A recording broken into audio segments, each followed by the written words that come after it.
ඔන්න එක අමත්තික ගමක එලියාස් කියලා පුංචි පිරිමි ළමෙක් ජීවත් වුණා. එයාගේ විනෝදාංශය වුණේ පොත් කියවන එක. එලියාස් එන්න සෙල්ලම් කරන්න. මට බෑවිලාන්.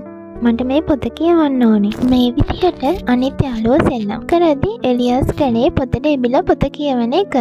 මේ පොත් වලින් ඔහු ජීවිතේ වෙනස් කරගන්නේ කොහොමද කියලා තමයි නිතරම හිතුවේ. දවසක් කතා කියන වයසක මිනිහෙක් එලියාස්ගේ ගමට ආවා. එයාගේ නම ලයිසැන්ඩර්.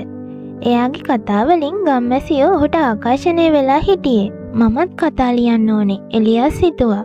කාලයත් එක්ක එලියාස් ලොකු වුණා. ඔහු දැන් ජනප්‍රිය ලේඛකයෙක්. එලියාස්ගේ ගමේ නායකයා බොහොම නපුරු පුද්ගලයෙක්.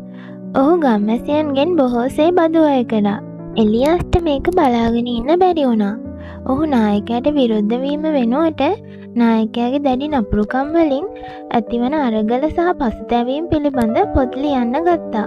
එලියාස් ජනප්‍රිය ලේඛකයෙක් වූ නිසා ගමේ නායකයා මේ පොත් කියෙව්වා. අවසානයේ ඔහු මුදු පාලකයෙක් බවට පත් වුණා. ගම ශාස්ත්‍රීක වුණා. ඒ වගේම එලියාස් ගමේ වීරයෙක් වුණා.